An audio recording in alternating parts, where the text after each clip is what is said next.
Welcome back to the Jonestead. I'm Mary. Today's Wednesday, August 20th, 2025. And today I wanted to talk about an article that I read this morning.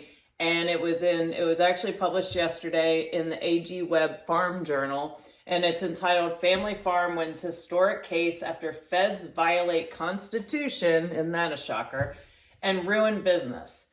Seizing on a paperwork violation and over $500,000 in fines, DOL agents, or Department of Labor, hounded a fourth-generation farm into collapse. And specifically, the Third Circuit Court of Appeals unanimously declared that the Department of Labor violated the Constitution when it prosecuted and punished the farm in its own adjudicatory system. And this is why it's so important that we actually have people that are in these positions to make these rulings actually believe and understand the Constitution of the United States. And we also need people in positions of bureaucracy that understand what the Constitution is and respect private property and agricultural businesses. I'm going to read some sections from the article, and I encourage you to go read this, because while this is a great victory as far as a ruling, whenever we see things like this, what most of us never see is the pain and the suffering that the individuals that have had to endure all of this suffer. In this case, the family ended up having to sell off the farm that had been in the family for 125 years. So I'm going to read a little bit from the article for you all. Quote, seizing on a paperwork violation and over $500,000 in fines, Department of Labor hounded the fourth-generation farm into collapse, trapping brothers Joe and Russell Marino in 9 years of bureaucratic hell. And that's about the nicest way you can even describe it. Denied access to an outside court or jury, the Marinos were subjected to an in-house agency process from pillar to post, pursuit by DOL agents, enforcement by DOL agents, personnel, trial by DOL attorneys, decision by DOL judge, and approval by DOL appellate judges. And Mr. Joe Marino said, they took us down a dark, dark hole that I can't describe properly in words. I never thought honesty and facts would not matter in America. But that's what happened. We were presumed guilty from the start, and it was shameful what they did to us. And this is in the United States of America, where our government is treating the American citizens like criminals from the get-go. There is no innocent until proven guilty.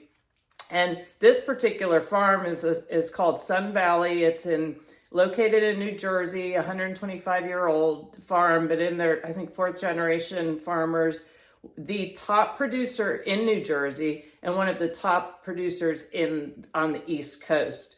And they always, it was an up and up operation. They took a lot of pride in everything they did, always treated their employees well. Well, in 2015, they were having some issues as far as maintaining enough workers in order to get the crops harvested. And so they turned to the federal H-2A temporary agricultural worker program. And they went over all the paperwork, very specific in the skills that they needed in order for these crops to be harvested. So these workers needed to have experience doing this. Well, the workers that came, it was, I think they said a little less than half of what they employ. They got there, and I think it was 17 or 18 of these H-2 employees. They didn't have any experience. Some of them had never been on a farm, so they had lied in their application process, and then they said they just wanted to go back.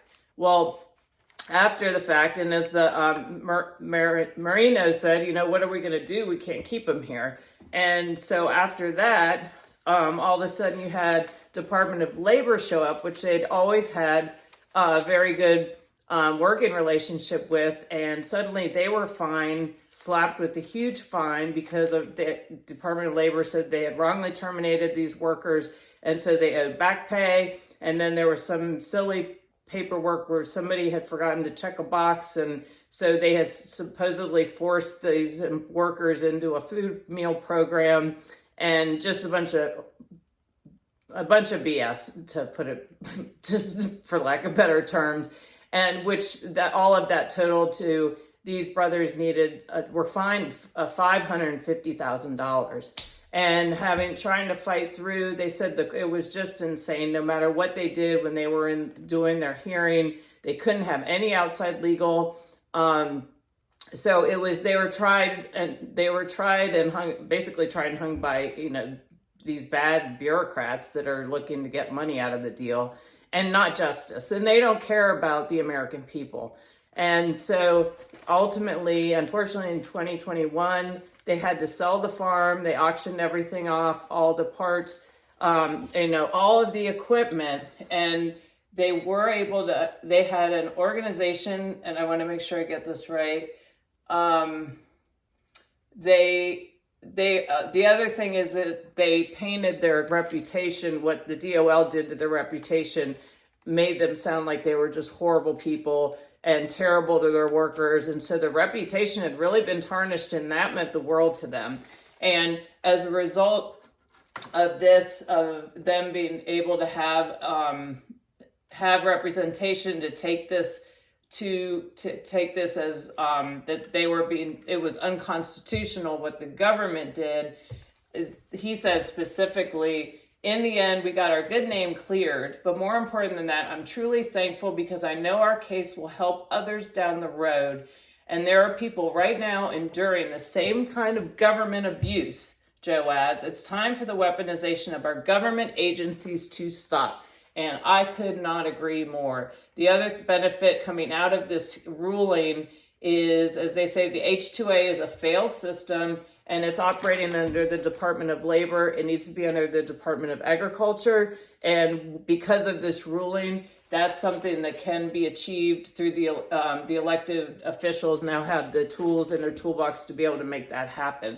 So that's what when I see things like this, it infuriates me. And this goes back to personnel is policy.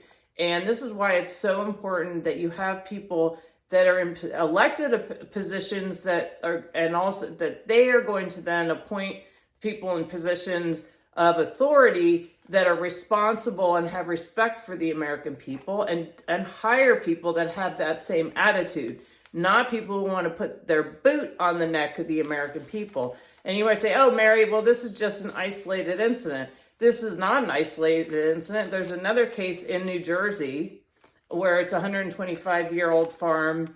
And this farm, because of some policy that a locality has for affordable housing, they've been trying to buy this farm out for years and years and years. Well, now they've decided we're just going to take the farm. So last I saw, I believe the Trump administration has intervened with that as far as challenging the constitutionality and the definition of eminent domain, because localities, when they use eminent domain, they have to show a pure public need. And, we've seen where things have gone now, where what the public need is benefiting people that don't maybe aren't working as hard as others. And so we have to spread the wealth around, as we've all seen that. But we've also seen it, I've seen it numerous times in the area that I live, in the locality. I had just, in the last couple of years, I had friends call me because the neighborhood they live in has kind of a canal system, and they had put in planter boxes, they put in a greenhouse, a gazebo, and it was actually very nice. They were growing a lot of food. They were actually giving food away because they had so much of it. Well, one of their neighbors complained, and because of where we are, we're under the Chesapeake Bay Ordinance. And then also you have local rules and regulations for if you're on a water system. And there are really, basically they encroach on people's private property rights and tell them what they can and cannot do. And so the neighbor complained, and the officials came out and said that they were in violation and they shouldn't have done this without coming before the board, which when you do that, you have to pay $1,000 fee in order to come before this Chesapeake Bay board for approval or denial. And then they were also in violation, so they were facing thousands and thousands of dollars in fines. And ultimately, they ended up having to take most everything out, still pay the fine. And it was just a horrible, horrible experience. It was so stressful for them. And, you know, unless you're going and somebody went, well, that's their fault, they should have checked with it. Well, you know what? It's their property. And it wasn't like they were, you know, jacking an 18-wheeler in the backyard and, you know, putting a diving board on it and saying that that's, you know, their new recreational area. They were trying to be responsible and sustainable. And, you know, so a lot of people don't understand. You really need to make sure that these people that are in these bureaucratic positions, they hold a lot of power and they know it. And so a lot of them really enjoy using that power. And it's not in the best interest of the citizens either. So it's so important that when you're looking at your local elections, when you're looking at state and federal elections and who's getting appointed where, that whoever those people are, you want to make sure that they understand they're going to stand up for the Constitution and they're going to hold their employees accountable to those same standards and make sure that they're treating the American people with respect. Because guess what? We pay their paychecks. And for them to turn around and treat the American citizens like that is just despicable. And I'm thankful to read about this ruling on this case, and hopefully we'll see some positive outcome as a result. And the Department of Labor, which if you read into that article, they have a history of doing this, and they've raked in quite a bit of money. And frequently the money that they take in for back pay doesn't go to those people that they're claiming it should go to. So anyway, I hope you found this helpful. It's definitely something to be paying attention to, and you know, seeing what you can do to make sure that your community and your local farmers and just plain private property rights in your area are being respected by those in positions to make other people's lives hell, if they're allowed to. So thanks for watching. Have a great day, and I look forward to talking to you again soon.